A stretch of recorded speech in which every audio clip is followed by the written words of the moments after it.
And we're back. All right, so this is one of my favorite bread flours to use. It's from a company called Justos, and they've been around since 1940. The fact that when you flip to the back to check out ingredients, the only ingredient in here is wheat flour. No enrichments, no dough conditioners, no enzymes, no chemical cocktail to gum up the works. It's one of the best flours you can buy, and I remember seeing their little logo where the best you can buy, or bake with rather, and it's true. When I looked it up, wheat is rated by grades, and they use grade 1 wheat, which is truly the best you can use, the best you can buy. So let's move on. So I've got our wheat measured out here along with some freshly milled flour that I just milled. And we're going to be adding our pink Himalayan sea salt to the mix. So let's go ahead and sift that out and continue on. Okay, so now we've cleaned up, wiped everything down, because it's all about cleanliness when you're dealing with food and just in general in life. As my Kung Fu instructor teaches us, cleanliness is next to godliness. And that's so true, and I've seen that in so many ways. All right, so I'm going to be sifting the flour. The question is, do you need to sift flour? Well, that kind of depends on the flour that you're using.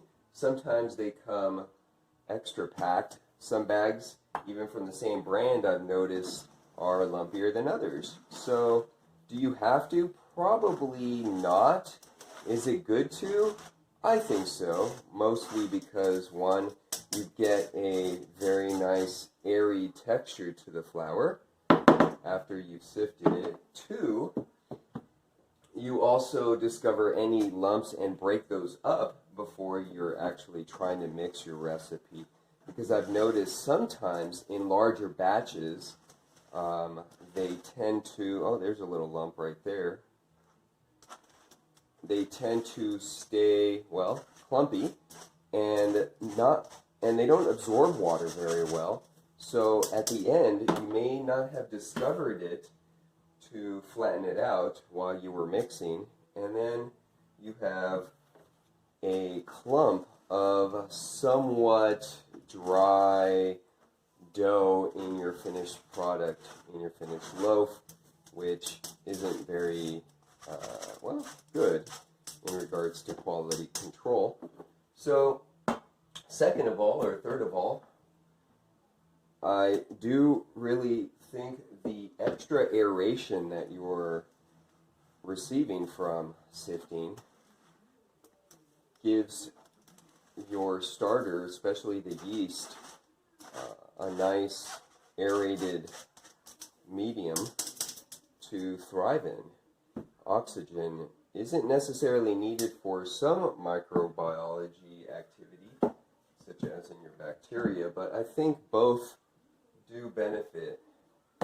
And it is actually also nicer to mix when I'm incorporating the water to the recipe. I find the dough is lighter, the dough is easier to absorb water, and it makes sense because you have all those microscopic gaps between the flour when you're aerating it through a sieve like this, then versus when you don't do that and they're just more pressed together, those molecules are more pressed together, and they don't have as free of space to allow water to penetrate through and flow through. So we're almost done here. This is going to be a batch of about 30 pounds, and it is a larger batch for this container. This container comfortably holds about 24 pounds of flour, or dough, finished dough that is. But I have pushed it to about 48, and well, think I'll be doing that again because it was a bit of a struggle to get everything incorporated well. So now we're all sifted out and it's time to mix. But before we mix, we have other ingredients to prep for this bread, so I'm going to cover it up and protect it. See you soon. Alright, so we are going to be sauteing our apple pears and our walnuts for this recipe. I normally use green apples, but they weren't looking so hot at the market, so I found these wonderful opal apples along with some tasty galas and brown and green pears that I'll wash up and show you how that gets done. A word about nuts. Now, nuts should have a nice beige, bright beige color, and that shows that it's fresh. When you see nuts that are dark, that's not cool. That just is a signal of it may be gone rancid, or at the very least it's old. So we're going to take these beautiful colored walnuts, chop them up, and get going. Okay, so now our ingredients are mostly prepped. We have our apple pear and our grated version to give you a little bit of different moisture and texture throughout the bread. We rough chopped our walnuts, and though I could purchase already chopped up walnut pieces, I've noticed that they're not as fresh. When they're whole, they're, I think, a little bit more... What, baby? You want more banana? You want more banana, baby? Cheese. Oh, you want cheese now? Okay. Are you enjoying your cheese? So getting back to the walnuts, yes. So I find that the little pieces just have more exposure to air and go rancid quicker. So I always see them slightly off color, not as fresh as the big whole ones. So that's why I go that route. But you do what you can with what you got. Let's saute some ingredients. All right, we got one shot at this. We're gonna heat up our pan, raise the temperature, and add our butter. And then we're gonna roll into the apples and all the other goodies. So we're also gonna be using a splash of a white rum that has now turned a beautiful, wow, what would you call that? Almost burgundy color from the cinnamon. If you can see that, pieces of cinnamon and some citrus there that we've added throughout the months here. So we're smoking, so we're ready to go. Hot wok, cold oil, as they say. So let's start with adding our walnuts to toast them up a bit. But now this wok got a little too hot, so I'm going to let it cool down just a touch so that I don't burn anything. In fact, maybe now would be a good time to add our rum before we add our butter.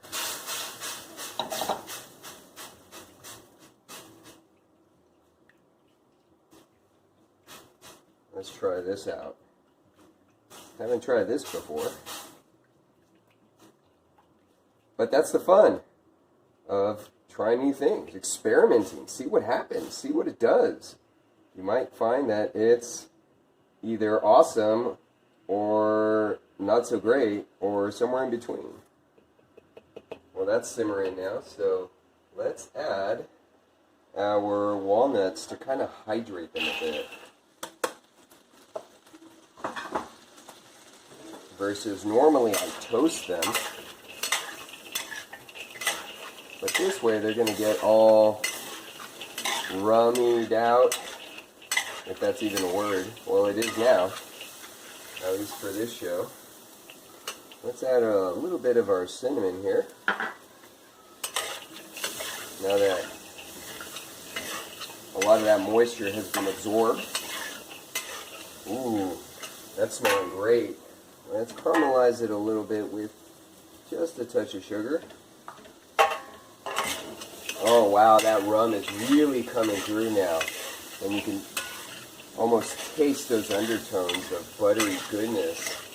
coming from the walnut and the cinnamon, and now maybe even the sweetness of the sugar. Okay, so now it's starting to stick just a tad bit to the bottom of the pan. So I know we're really working that moisture out. Oh wow, this looks so good, everyone. Whoa, we had one that jumped ship. Well, I don't blame it. However, most of them are still there, which is a good thing. So now it's really sticking, and I really smell that caramelization. So we're going to add those apples. And I think the rest of the cinnamon at this point. Let's lower the heat just a tad. Get that cinnamon in there. And we are almost done now. I don't want to cook this all the way through. I want that apple to retain some of that crunch and moisture to give it a little bit of a firm texture when it goes into the bread, because that sourdough starter will start to break down all the ingredients, which is why they say it's awesome for digestibility, because it does pre-digest your food, per se. If it was fermented correctly. I have seen some products on the market that claim sourdough, but doesn't look like it or taste like it, that's for sure.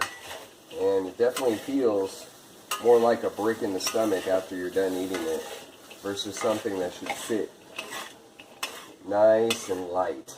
Alright, so I think we're done here. Alright, so now what we have here is we're making the most of our ingredients, and all those cores and odd bits, along with some spices. You got some cinnamon, some cardamom, and some other fun stuff that's brewing. Basically, we're making like a cider here with our apples and pears to build another layer of flavor for our recipe.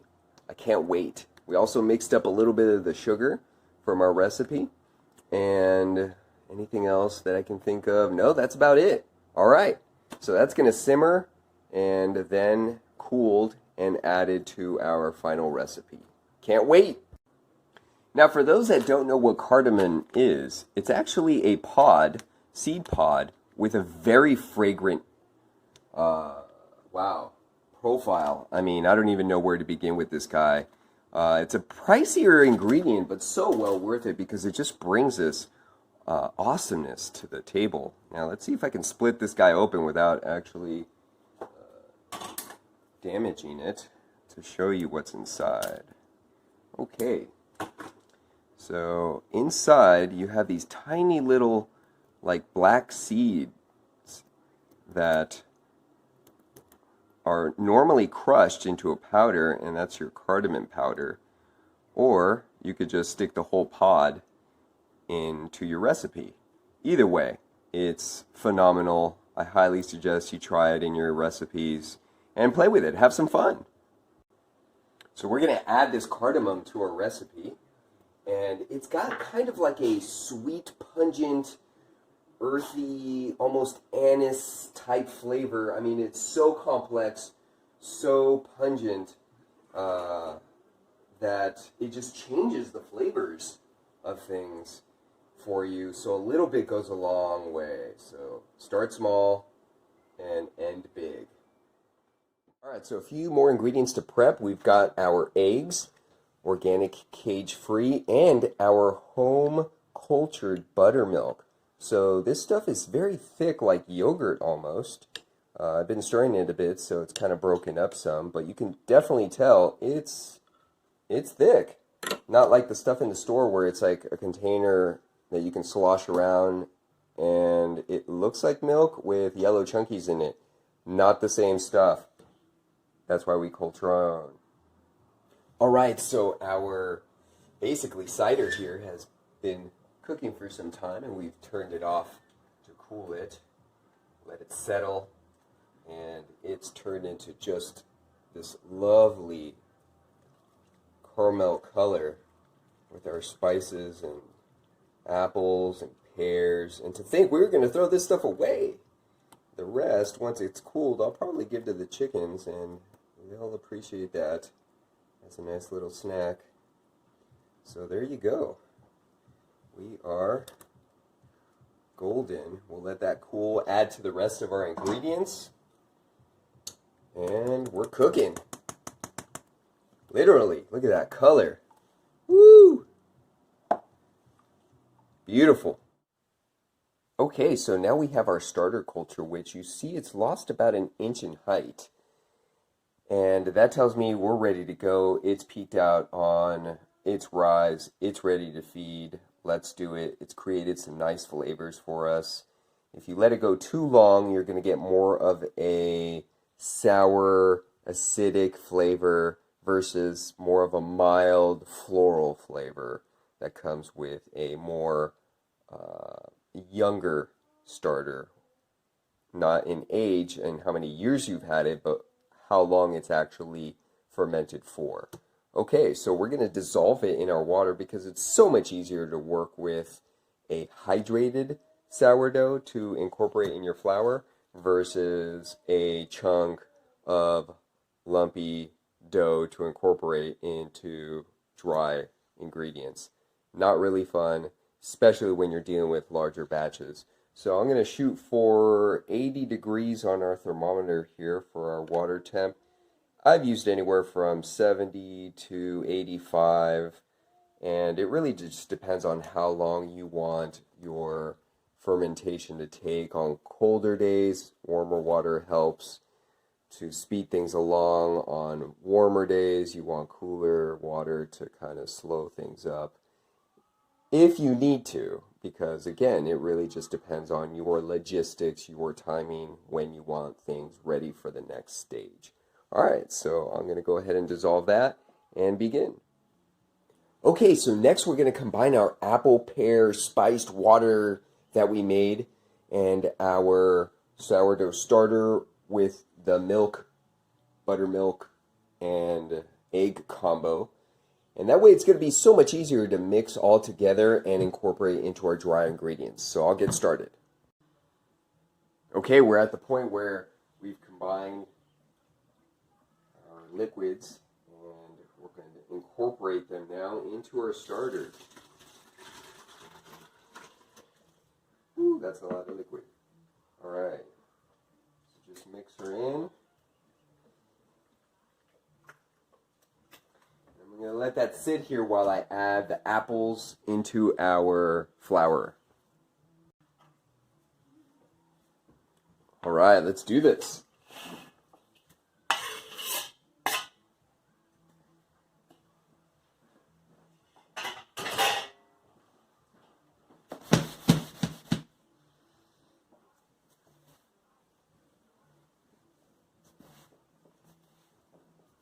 Just going to coat those individual pieces so they distribute a whole lot better.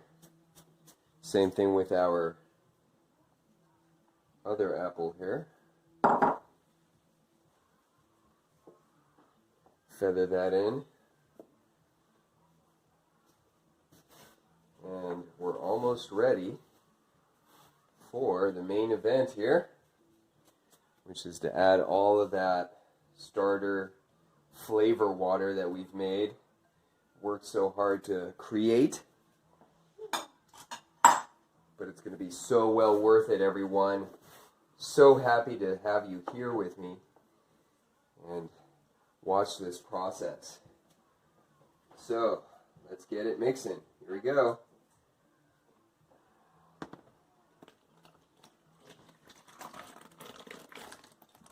Let's get all that starter in there. And it is a whole lot easier to mix a more hydrated starter than a very dry starter. Some recipes even call for mixing the flour and liquid before you add salt, before you add a starter, and letting that relax and build up texture. But what I found that if you do that, it ends up destroying the gluten fibers that you are working so hard to create, because now you're breaking it up. Can you give me a minute, honey? Because my hands are kind of doughy. Show me my rock. Oh, I'll show you in a second, okay? Give me a moment. So what you have here is the beginnings of a delicious sourdough bread, but it's not technically sour. It's quite mellow in sourness, and that is a good thing because you want those sweet undertones, flavors to come through versus a harsh sour flavor. Okay, baby, give me a moment. So we're going to add a whole lot more water to this recipe because it's a bit dry. So oftentimes you just kind of got to adjust as you see fit to get the texture that you're looking for. Alright, so we're adding some more water here. How much? Not quite sure. Just ballparking it because, again, we're going for a specific feel, a specific texture. Now, oftentimes I have taken my container with water and measured it on a scale just so that I get an idea of how much I'm actually pouring into the recipe.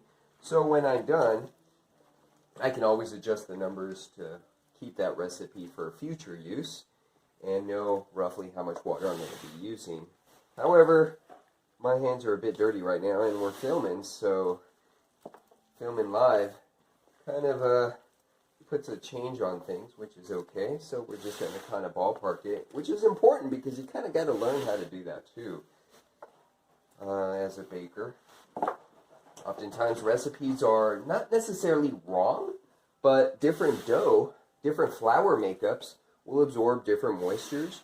Your environment has a different humidity level. There's so many factors that go into a recipe, rather how your ingredients are affected and what result you actually get. So that's why it's part of an art. It is instinctive along with scientific. Alright, so we're going to pause here. Luckily I'm wearing gloves and my daughter is asking for a snack here. So we're going to go take care of her. And the nice thing about, again, wearing gloves is that in an emergency, phone rings, kid is in dire need of something, or what have you, you can just simply pop them off and you've got clean hands. Be back in a jiffy. And we're back. So I took the opportunity to give my dough here a measure just to see how we stand temperature wise, and because I'm adding so much more water to this recipe, I just want to see if I need to warm up or cool off the additional water and see where we're at. But we're at a good 77.5. Generally bakers shoot for 78 in mild weather, and well, we're in San Diego, so I think we've achieved it. Alright, so now we're gonna add a little bit more water, actually probably a good amount, because it's still not quite where I want it. It's still feeling a little heavy, a little clumpy, and in order to get that nice, silky smooth texture, we're gonna need a little bit more hydration. You want to definitely check the center there. You see how you got that pocket right there?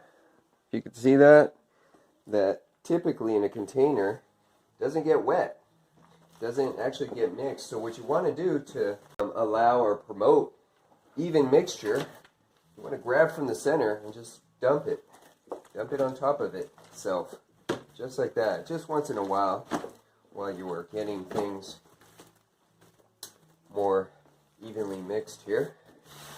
So the initial stages of mixing just really incorporate you just turning the dough however you see fit. Bakers use all sorts of different techniques and ultimately pick whatever works for you. Your strength level, your height compared to the counter that you're working with, all of that will affect your technique, but ultimately it's the result that you're looking for, which is a nice cohesive mass of dough. So that's a good amount of water here. that I think we've achieved. I like the way it's moving, so I think I'm going to just massage it a bit and get a feel for the entire hydration throughout the dough. See what it's got. It's a little dry right there in this part, in that last quarter there that I flipped over. But I think overall it's going to be a decent dough.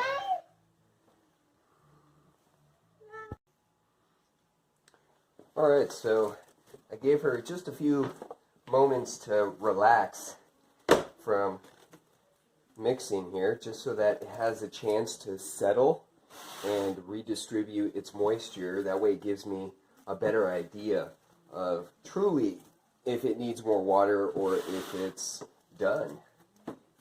So right now it's feeling pretty good. It'll also allow you to kind of relax itself. So you'll notice as you're mixing dough, sometimes it'll reach a point where it starts to get stiff on you. And that's because, well, you've kind of taken that piece of paper and you folded it to the point where you can't really bend over that last piece because it's just too much tension. It needs to relax, and dough will do that for you. It will build up tension and then relax for you if you give it a moment to rest.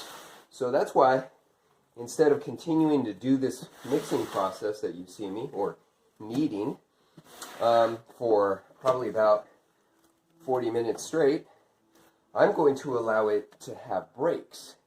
So within the next, I'd say 3 hours or so, I'm going to come back and give it folds. Meaning I'm going to take a chunk of dough and pull it to stretch and then fold it on top of itself. I'm going to grab a chunk of dough and stretch it and fold it over itself. And depending on how stiff the dough is, it will depend on how many times I can actually do this before I have to let it sit and relax for another 20, 30 minutes, 45 minutes. Some bakers will rest their dough different times because they're looking for a different result, or just really their schedule. They've got different batches, like I've got another batch here in that bin that I'm doing along with this one. And, well, logistically speaking, that might take a certain amount of time before you touch this one again. So, really, in baking, there's so many variables and so many ways to do it that's the beauty. There are many ways to accomplish a wonderful result. And that's what makes baking, one of the things that makes baking so fun. Because you could truly express yourself in a recipe that might have totally different results because two different people went about it two different ways, but the ingredients were the same. Then you have the secret ingredient, the cartoon Kung Fu Panda, where the secret ingredient, Po, the main character, finds out is him. What he brings to the table, his energy, his love, his kindness, his devotion, him. In every facet, it's him. That's why Grandma's cookies, even though we're using the same recipe, same ingredients, even the same process, doesn't taste like Grandma's cookies because we're not Grandma. And that's okay. So, we're going to, I think, let this rest here because we've pretty much gave it enough turns, enough folds, enough kneadings, whatever you want to call it, enough mixing, that all the dry and wet ingredients have become a cohesive mass, which is one thing you're looking for. The other thing you're looking for is some stretchability in the dough. It's changing. You see how I can kind of create a what they call a window pane, which is just kind of stretching the dough. Now, granted, this one tears really easily after just minimal pulling, but at least you're creating one. Whereas sometimes in the very beginning, it was just like this big clumpy mass that it would fall apart like running your hands through oatmeal. But here, we've already developed a little bit of gluten structure. So I'm going to let that rest now and let time help us as it breaks down and does its magic. All right, thanks for watching. All right, so we are back, and it's been about half an hour. We're going to give this its first stretch and fold. First, I'm going to scrape the sides clean, get all that extra ingredients off the walls here, and that way we're dealing with a nice clean surface. Okay, so I'm going to start this way here, and making sure that you can see in the camera. Change my angle here a bit, drop down, there we go. So I'm going to just grab a chunk like so, and in this case, if it's getting too sticky, you can just wet my hand here like you would for, let's say, cookie dough or something, and just coat your hands, and stretch, and fold. That's it. So I'm going to continue doing that. But first I'm going to free up some of the sides to make this a little easier, especially as I come towards the end of the container. And probably one more, especially that center, because remember, it kind of gets trapped, any loose flour, but it looks like we're good. So now, making sure you can see again, I'm going to give it some side folds here, tuck it in, and at this point you can get a feel for how it's stretching or how it's not stretching. And let's grab a little chunky here just to see how well it's starting to stretch and work for us. So we got some good elasticity there. Oh, I hear the little baby is trying to figure something out there. So one more fold, and we'll let her rest for another probably half hour or so. It's time to go pick up my son from school. So maybe 40 minutes, maybe 30, we'll see. But again, that's the beauty of dough. It's got some flexibility, some wiggle room here, but in essence, you're looking for a result, and right now what we're trying to do is just build tension so that when we do a final shape on the loaf, it will actually hold its shape and not flatten out like a pizza or focaccia. Alright, we made it back in record time. So it sat for another, roughly 30-35 minutes. And now the dough is a little bit shinier. Looks like it's gotten a little bit more elasticity to it as it's rested. You can see your strings there of gluten forming, and you've got nice elasticity to it. So let's give it another fold, and I think we'll probably do another 2 folds for a total of about 3. Yeah, we'll do about 3. So I'm just going to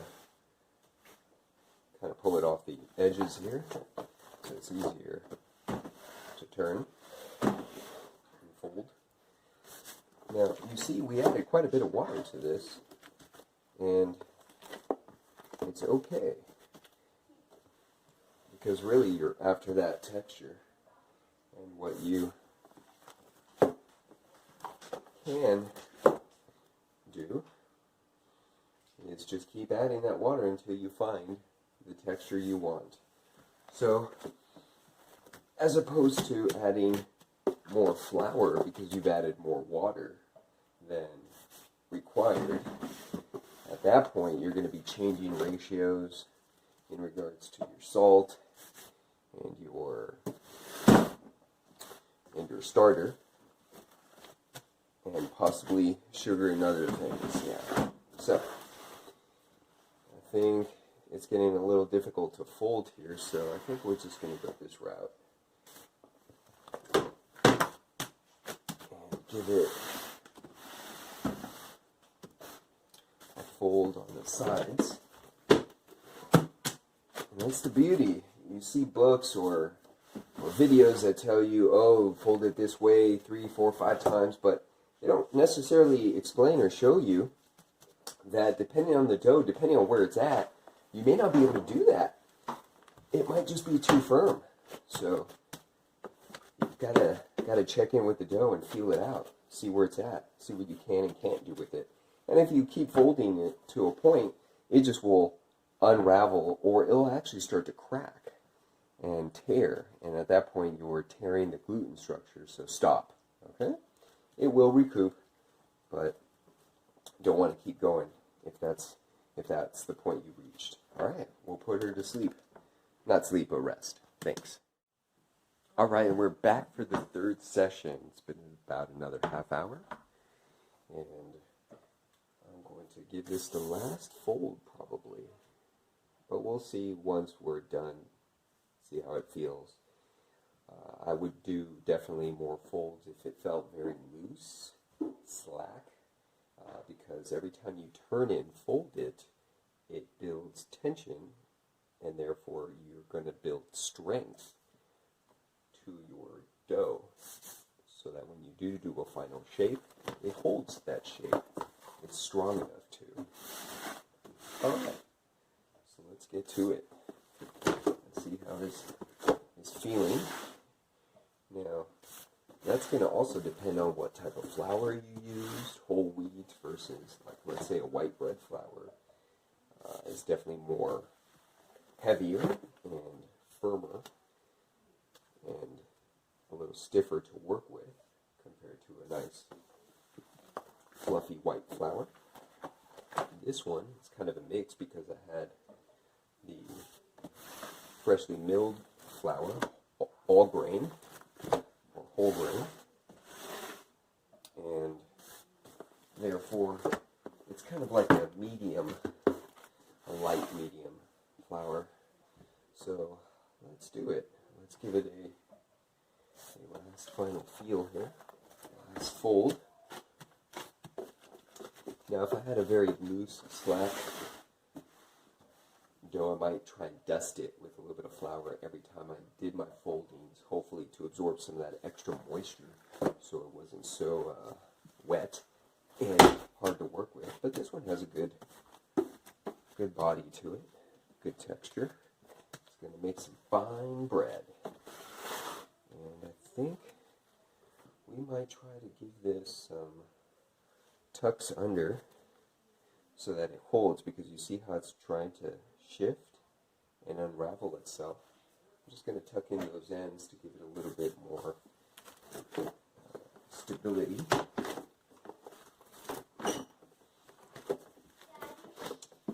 And that will do it. Oh, that's a big ball of dough. Oops, it's almost taking my glove off. All right. And I think there you have it. I think she's a happy ball of dough there. Now she's ready to do her last stage of long fermentation, bulk fermentation is what they call it. And maybe, well, depending on how fast it ferments, that can be anywhere from 5, 6, 8, 12 hours. For this one, I'm guessing with our weather, maybe an additional 5 hours is when I'll start to scale and shape it and then let it rest for its final proofing, as they call it, final rise before it goes into the oven. All right.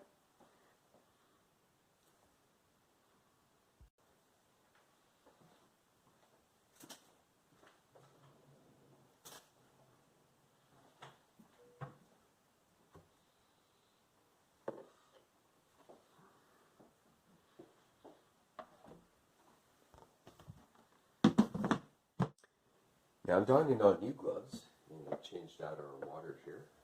because I'm going to show you, now that our apple pear walnut is ready for its bulk fermentation, let me show you what this batch looks and feels like. So this is my standard rustic plain sourdough that we're going to give its final fold as well. So this one,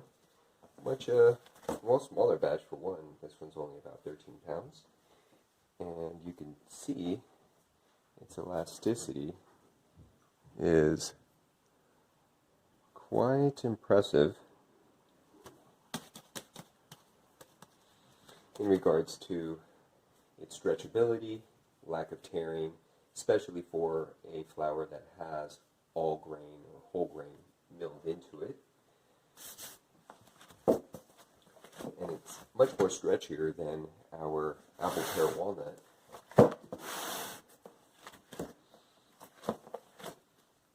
Mostly because of or the lack thereof of all the other ingredients that we put into it. So, we're just going to fluff her up a bit and give her the last folding. So this one I think I'm just going to tuck under.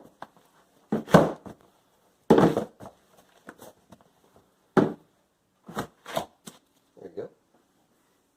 And now she'll rest for probably 5, 6, 7 hours. She's looking and feeling very nicely. What I'm looking for is a firmness, but still enough elasticity to, well, be able to get shaped. So we're going to be scaling out pound-and-a-half doughs. And these are going to be kind of more longer. Now, because this dough compared to the other dough was much more, this is much more beefy, right? I mean, you've got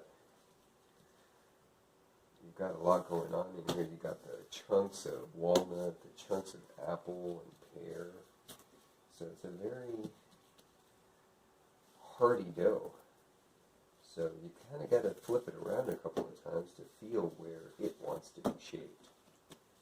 If not, you're going to end up fighting the dough, and you're not going to win. Because I've tried that many times, and, well, it doesn't work. It ends up splitting funny or blowing out to the side. And this way, you just have a nice, clean loaf, ready to get shaped, ready to get put in its home to be baked. So let's start let's start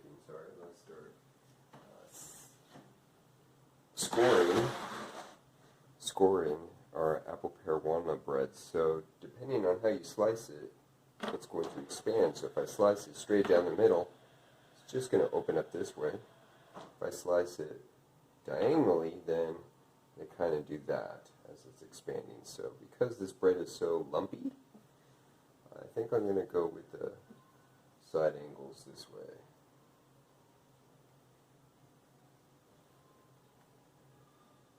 And we'll see what that opens up like in the oven after I pull them out. Oh, big chunkies there.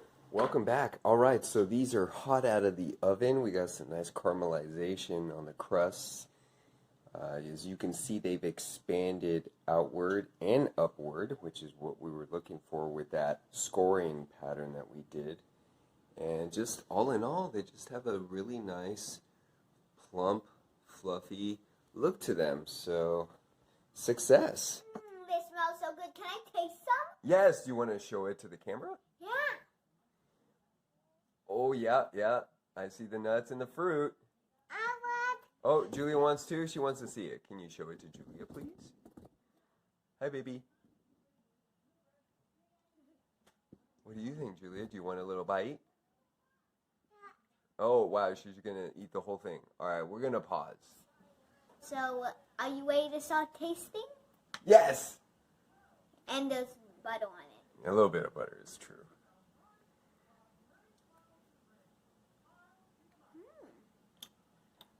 yummy. Yeah. Do we get a thumbs up then?